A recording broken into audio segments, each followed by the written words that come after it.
Saya gendong. Yang ditunjukkan itu kan cuma waalaikumsalamnya, tetapi tidak pernah yang belakangnya itu kan ditunjukkan isinya tidak. Dia ini pernah ambil nada, nggak pernah dijawab sama nada. Jadi kalau semuanya dia tersinggung, apalagi dia mendapatkan pengakuan itu hanya melalui medsos, kan sudah wajar kalau dia juga menjawab cuma hanya sekedarnya saja. Karena apa? Permintaan maaf yang dilakukan oleh nada itu karena dia tidak melakukan face to face, ya, tidak ada penyesalan di situ, ya, tidak mengajukan kepada hatinya. Dia ini bingung mau menjawab apa lagi gitu loh. Itu makanya dalam jawaban dia yang agak panjang tadi, yang saya cerna tadi, saya itu takut harus berbuat gimana nanti. Jadi simpelnya itu takut nanti dia nggak diterima, ya. Takut sekarang ini karena memang pertemuan ini karena ada agenda, mungkin karena ada potensial loss yang sekarang ini menjadi aktual loss bernada, terjadi pemboikatan juga atau gimana. Karena kalau memang orientasinya pengakuan itu untuk apa dia ketemu? Dia ketemu ini cuma pengen menggapai rasa kasih sayang kepada ibunya. Bang, kan Raisa sama Dinda sama-sama di Jakarta, mungkin ada agenda waktu terdekat untuk bertemu pertemuan. Jangan tanya ke saya. Kalau Dinda memang mau, nanti saya fasilitasi, oke, ya toh. Saya nggak masalah. Tetapi kalau kita yang disuruh untuk berinisiasi untuk ketemu, datang ke Dinda, saya kan sudah bilang di dalam konferensi pers yang sebelumnya, takutnya nanti kita nggak dibuka pintu lagi gitu loh. Betul. Coba nanti jenengan nanti yang bisa mencerna kira-kira rasanya gimana perasaannya. Kalau kita datang, kita sudah 2 hari berturut-turut tuh ya. Datang ke rumahnya Dinda itu dibuka pintu cuma 15 cm. Itu pun sama satpamnya yang kita sudah komunikasi dengan Dinda. Kita sudah di Jakarta. Nggak pernah disuruh masuk ruang tamunya. Disuruh kita datang ketiga lagi. Kalau nanti ternyata tanggapannya sama, coba teman-teman netizen atau semuanya yang bisa menilai nanti gimana perasaan kita. Aman kita. Lanjut. Ada rencana itu kapan Bang? Mungkin ada rencana. Jangan tanya sama saya. Sudah nanti kalau memang Dinda nanti mau, mungkin nanti akan saya jawab ya. Jadi Dinda itu kalau memang betul-betul nanti mau tanya, jangan tanya kepada Reza saja. Coba tanya ke saya lah. Nanti saya jawab.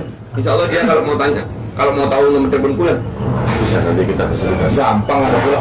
Berarti alasan yang Kan Dinda ada teman-teman pers saja sudah tahu, banyak yang tahu kan gitu. berarti alasan kemarin misalnya itu mungkin karena ada rasa ketakutan nantinya kedepannya akan seperti apa? Iya, takut. Tapi kan mereka bilang tidak sesuai dengan apa yang dibicarakan Reza katanya kalau di depan untuk ketemu itu kata Gimana? tidak sesuai fakta kalau misalkan Reza ini pengen ketemu Dinda, padahal udah ngechat tapi dia direspon. Iya, bukan direspon. Sekarang bukan nggak direspon, dia sering respon. Panjang lebar. Makanya Dinda itu kan sebenarnya nggak usah ngechat, datang aja sudah dia tahu kan gimana dia tinggal kan. Betul. Dia salah semua nanti karena cecetannya dia sebelumnya itu nggak pernah direspon sama Dinda.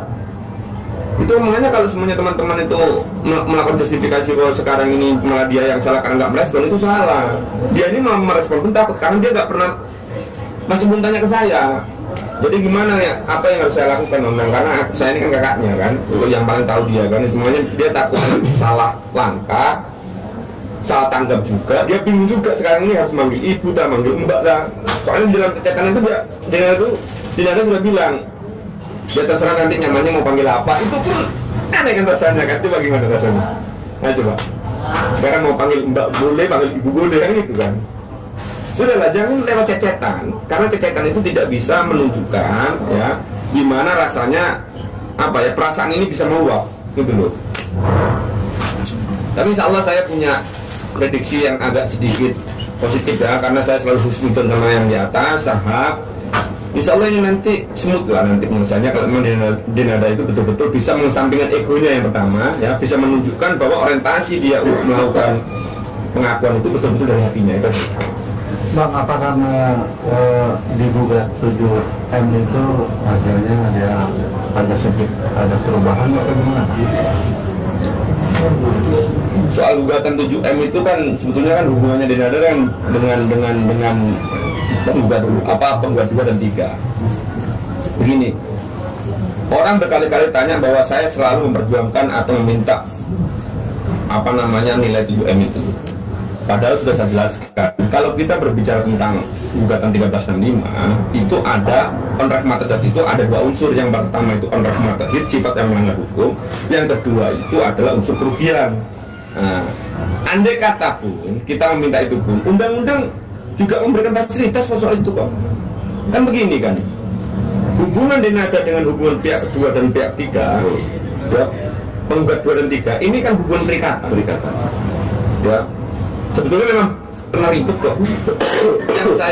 yang men-trigger saya mengajukan ini ketika orang tua saya datang ke Jakarta, nggak dibuka pintu, satu. Yang kedua, mama ini dilaporkan polisi dan didatangi 2 polisi berseragam di rumah karena adanya indikasi penggelapan mobil. Dan Reza juga dilaporkan di somasi sama ibunya. Kan lucu, itu yang men-trigger saya, sehingga saya kemudian akan mengajak dia untuk berhitung kembali. Ya sudahlah, kalau gitu. Karena apa? Kan begini logikanya. Kalau gugatan saya tidak dikabulkan sama pengadilan, berarti saya yang salah. Berarti dia nggak punya kewajiban untuk menafkahi Reza. Tapi kalau gugatan saya dikabulkan oleh pengadilan, berarti dia yang salah. Gitu loh. Sekarang saya tanya, siapa orang yang bisa menitipkan anaknya, ya, tanpa dia punya kewajiban untuk menafkahi anaknya? Siapa yang mau terima? Nah, meskipun pada hakikatnya bukan itu loh ya. Ini saya garis bawah ya. Hakikat awalnya bukan itu. Hakikat awalnya karena orientasi ibu saya yang sudah diinjak martabatnya, disuruh berdiri di pinggir trotoar selama 3,5 jam, 10 hari berturut-turut, tidak bukan pintu, itu aja. Lanjut.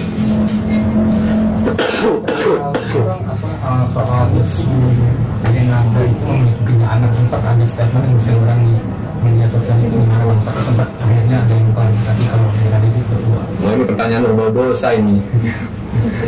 Ya mohon maaf ya, saya juga tidak dalam kapasitas untuk menjawab itu. Ya tolonglah kalau memang teman-teman sudah bisa melihat saya itu, kan saya kan sudah mulai awal kan saya kan sudah bilang, andai kata Mbak Dena itu sudah betul-betul menghadiri mediasi forum yang sudah disediakan oleh pengadilan yang begitu mulia, yang menutup perkara ini biar aib nggak terbuka, ya, kalau dia betul-betul hadir selesai masalah ini. Karena dia tidak hadir maka aib ini terbuka, padahal orientasi saya bukan untuk membuka aib. Sekarang aib lagi yang datang semuanya, anak 3 semuanya. Ya kalau itu saya nggak punya kapasitas untuk menjawab lah, daripada nanti saya juga taman dosa lah. Bang, Reza, kemarin pihak Renata mengatakan untuk ada gugatan yang direvisi oleh pihak Reza. Mungkin bisa jelasin Bang, poin-poin apa aja yang direvisi? Tidak, sederhana. Karena ada penambahan kuasa hukum yang ada tim saya, yang satunya baru akhir masuk, yang namanya Mas Firdaus itu, yang tidak tercantum dalam gugatan yang awal, yang sekarang ini harus dimasukkan, yang itu diributkan sama kuasa hukum Renata. Padahal itu nggak terlalu fundamental, nggak terlalu krusial bagi saya sebenarnya. Nggak apa-apa lah, kita turuti lah, nanti kita ajukan perubahan untuk itu aja, menambah itu aja. Berarti tidak ada poin-poin dari itu Nggak ada. sama dengan Nggak ada, hanya penambahan kuasa hukum. Nah, Reza, kemarin kita juga mengatakan dia sudah sempat memberikan statement kalau sebenarnya satu saja juga tadi apa ini juga masalah ibu dan anak. Mungkin kamu menanggapi gimana? Dia nggak bisa menjawab, saya berapa. Itu makanya agak sedikit mungkin ada ketidakmampuan ya kuasa hukumnya untuk mencegah gugatan saya. Kan saya kan sudah bilang prinsipal di dalam gugatan saya itu ada 3. Yang pertama itu Reza, yang kedua itu Mama Rate, yang ketiga itu Bapak Dino. Jadi kalau memang ada, karena ini hubungan antara anak dan ibu, itu kan masalah petitum yang pertama. Petitum yang kedua, dia sudah minta maaf nggak kepada Mama Rate sama Bapak Dino? Dia sudah mengakui salahnya nggak? Dia bertanggung jawab atas segala perbuatannya enggak? Kan itu belum. Sehingga kalau nanti ada teman-teman netizen atau kawan-kawan pers ini mau tanya relevansi untuk mencabut itu, ya kurang relevan. Berarti kan pengacaranya kan kurang mencerna kan gugatan saya itu apa kan petitumnya, kan itu aja. Bang, mungkin saat ini sampai saat ini saya sudah mencari ayat tanggungan.